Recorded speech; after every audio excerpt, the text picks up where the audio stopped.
ফজরের পরে যারা ঘুমায় সব রোগের বাসা তাদের শরীরে বাঁধে। ফজরের পরের ঘুমটা হলো সবচেয়ে বাজে অভ্যাস। এই অভ্যাস যারা করে নিয়েছো তাদের অবস্থা খারাপ। আস্তে আস্তে হার্ট শেষ, লিভার শেষ, কিডনিও শেষ। আল্লাহ আমাদেরকে হেফাজত করুন। মসজিদে ঢুকলেই 2 রাকাত। কয় রাকাত? বুখারী মুসলিমের হাদিস, লা তাজলিসু ইল্লা রাকাতাইন, ডোন্ট সিট উইদাউট 2 রাকাত। যখনই মসজিদে যাবেন 2 রাকাত ছাড়া বসা নিষেধ। নিষেধ করেছেন রাহমাতাল লিল। বসবেন না, যদি না বসেন দাঁড়িয়ে থাকেন।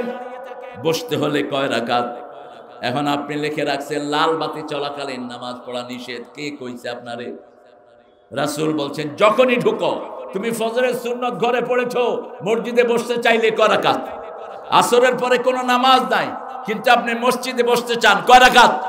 2 রাকাত। জুমার খুতবার পরে নামাজ নাই। সাহাবী মুআজ বিন জাবাল মসজিদে এসে বসে পড়েছেন। রাসূল বললেন কম কম, উঠো, সাল্লা রাকাতাইন সুম্মা ইজলিস, আগে 2 রাকাত পড়ো তারপরে বসো। রাসূলের সুন্নত মানবো তো? মানবেন তো? মসজিদে 5 ওয়াক্ত যাবেন তো? এখন আসেন মসজিদ কমিটিতে কারা থাকবে? আল্লাহ বলছেন সূরা তওবার 17 নাম্বার, মা কানা লিল মুশরিকিনা আন ইয়ামুরু মাসাজিদাল্লাহ শাহিদিনা আলা আনফুসিহিম বিল কুফর। আল্লাহ বলছেন কোন মুশরিক যেন মসজিদ কমিটির মুতাওয়াল্লি না হয়। এখন মুশরিক তো আমরা চিনি না। যারা মূর্তি বানায় তারা কি? জোরে বলেন। বিগত সরকারের আমলে কত হাজার কোটি টাকার মূর্তি বানানো হলো? 17 বছরে কয়েক হাজার কোটি টাকার মূর্তি বানানো হয়েছে। কার পয়সা এগুলো? পয়সাটা কার? ওনার কাজের ছেলে 400 কোটি টাকার মালিক। এই টাকাটা কার? আরো জোরে বলেন। ওনারা যা নিয়ে গেছেন এই টাকাগুলোর মালিক কে? এখানে না দিলেও ওখানে দিতে হবে, ঠিক তবে ঠিক। রাস্তার একটা ইট যদি আপনি খুলে নিয়ে আসেন, 18 কোটি জনগণ মাফ না করলে আল্লাহ মাফ করবে? একজন সাহাবীর নাম ছিল কারকারা। কি নাম? জোরে বলেন। কারকারা। উনি ছিলেন রাসূলের বডিগার্ড। রাসূল সাল্লাল্লাহু আলাইহি ওয়াসাল্লামের সাথেই থাকতেন। Suddenly he has died. In one occurrence, Prophet says, this fellow will enter the hell. তিনি মারা গেলেন। সাহাবায়ে কেরাম রাসূলকে বললেন কারকারা ডাইড, কারকারা মারা গেছে। রাসূল সাল্লাল্লাহু আলাইহি ওয়াসাল্লাম একটু চুপ থেকে বললেন সে জাহান্নামী। সাহাবায়ে কেরাম অবাক হয়ে গেলেন। All the time he was beside Muhammad. সে মুহাম্মদ সাল্লাল্লাহু আলাইহি ওয়াসাল্লামের সাথেই থাকতেন, রাসূলের জিনিসগুলো পাহারা দিতেন। রাসূল বলছেন সে জাহান্নামী।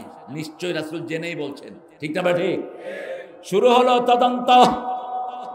খুঁজে দেখা গেল গনিমতের একটা জামা না বলে নিয়ে গেছে। ওই জামাটা আগুন হয়ে তাকে জ্বালিয়ে দিচ্ছে। সাহাবায়ে কেরাম এসে বললেন সুতা তুলে ধরে, ইয়া রাসূলুল্লাহ, এই সুতাটা যদি রাষ্ট্রেন আমি না বলে নেই, এটাও আগুনের টুকরা হবে নাকি? রাসূল বললেন হ্যাঁ, এটাও আগুনের টুকরা হয়ে যাবে। জনগণ 2 বছরের কারেন্টের বিল দিয়েছে, সেটা এখন নাই। কথা কন না কেন? একজন কত টাকা চুরি করেছে? শুধু রাস্তা থেকে লুট হয়েছে 51,000 কোটি টাকা। বেনালা, ফুটপাতে দোকানদার, এ সমস্ত গরিব মানুষ থেকে লুট হয়েছে।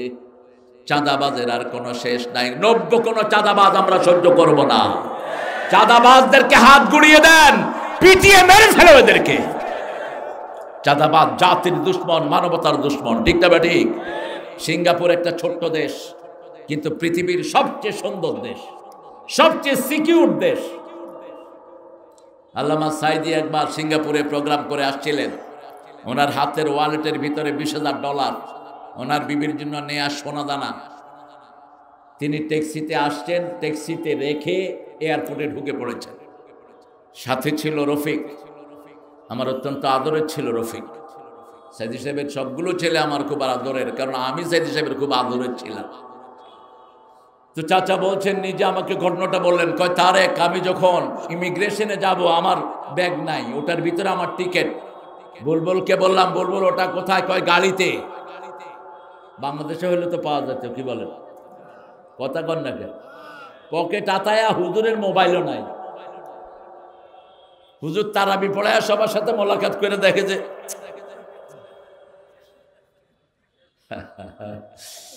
আল্লাহর নামে দৌড় দিছে বুলবুল গেটের দিকে, গিয়ে দেখে ড্রাইভার ওয়ালেট, ওই $20,000 ওয়ালেট, ভিতরে টিকিট স্বর্ণদন্য সহ ওয়ালেট নিয়ে দাঁড়িয়ে আছে। এখন বুলবুল ওরে আজা করতেছে, ভাই thank you very much, you have done a great job man, I am very pleased to you man, I am very grateful to you, who cares. Bulbul এগুলি করতেছে, ওই বেটা অবাক হয়ে তাকিয়ে আছে। কয় তুমি এরকম করতেছো কেন? কয় তুমি আমার জিনিস ফেরত দিছো। কয় তোমার জিনিস নিয়ে আমি করবো কি? কিভাবে হলো এটা? সিঙ্গাপুরে আমি গেলাম, সিঙ্গাপুর, বললাম তোমাদের দেশটা এত সুন্দর হলো কেমনে? সিঙ্গাপুরের এক অফিসার বলছে আমাদের দেশে চাঁদাবাজ বলতে কিচ্ছু নাই, চাঁদাবাজগুলোকে জেলখানায় ঢুকিয়েছি আর গুলি করে হত্যা করে দিয়েছি, কোনো চাঁদাবাজ বেঁচে থাকার অধিকার নাই। ঠিক তবে ঠিক কথা বলেন না কেন?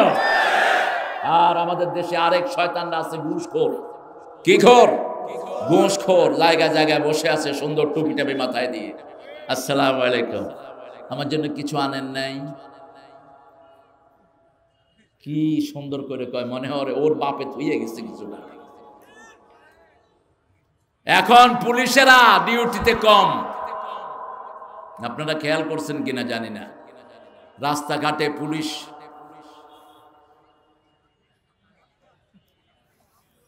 তো আমি তো গাড়িতে রাস্তাঘাটে থাকি খুব, মুখ ঢাকা। বললাম কি খবর?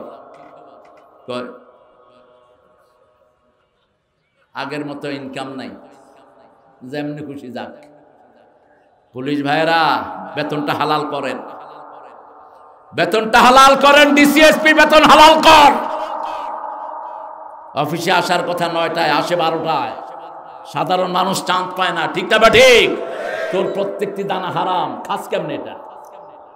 তোর সন্তান হারাম হবে, তোর বিবি হারাম হবে, বাচ্চারা হারাম হবে।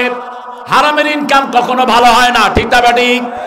আর যদি সৎ ইনকাম করো, মানুষের সার্ভিস দাও, হক হালালি ভাবে টাকা গ্রহণ করো, এই হকের ভিতরে নেককার সন্তান দান করে দিবেন কে?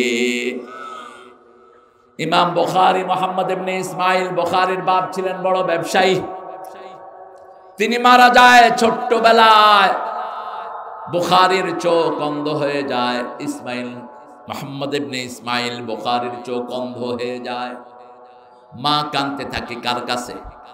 আল্লাহর কাছে কাঁদতে থাকে। সপ্তাহ 10 দিন ঘুরে গেল না। ইব্রাহিম আলাইহিস সালামকে আল্লাহ স্বপ্নে পাঠালেন, যাও ইসমাইলের মাকে বলো ইসমাইল চোখ আবার ফিরে পেয়েছে, ঘুমিয়েছে অন্ধ ছেলে, এখন চোখ ফিরে পাবে। মা স্বপ্ন দেখে বলছে, কৌমিয়া ইসমাইল, হে ইসমাইল গেট আপ, আতারানি, তুমি কি আমাকে দেখো? কয় হ্যাঁ মা, আমি তোমাকে দেখি। তুমি কি দরজা দেখো? দেখি মা, আমি সব কিছু দেখছি, আল্লাহ আমাকে চোখ ফিরিয়ে দিয়েছেন। কারণ ইসমাইলের আব্বার রিজিক ছিল হালাল। রিজিক ছিল কি? হালাল। হারামের রিজিকে কখনো ভালো মানুষ হয় না।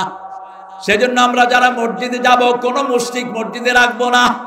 মুশরিকেরা খায় মুখ এবং ঘু, আমরা খাই গোস্ত এবং দুধ। ঠিক না ঠিক? ওরা গরুর কি খায়? কথা বল না কেন?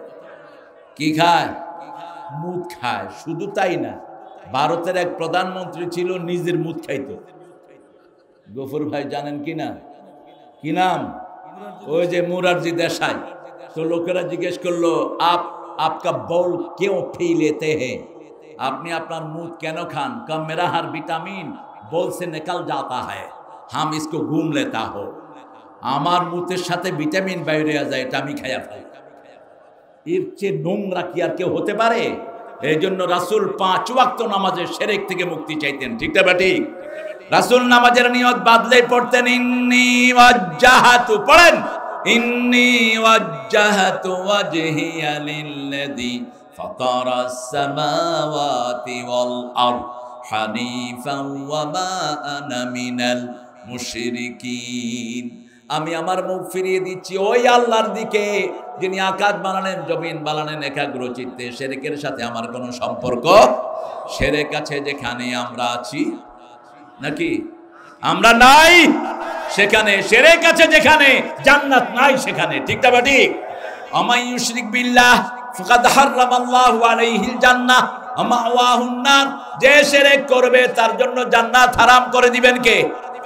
আমরা শিরক করব না। আমরা 5 ওয়াক্ত নামাজ কোথায় পড়ব? মুশরিকরা নামাজ পড়ে না, মুমিন নামাজ পড়ে। কাফের নামাজ পড়ে না, মুমিন নামাজ পড়ে।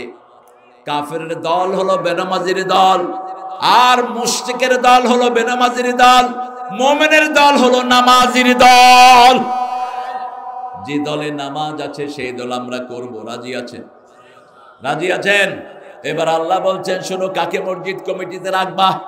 ইন্নামা ইয়া'মুরু মাসাজিদাল্লাহি মান আমানা বিল্লাহি ওয়াল ইয়াউমিল আখির ওয়া আকামাস সালাত ওয়া আতাজ যাকাত ওয়া লাম ইয়াখশা ইল্লাল্লাহ।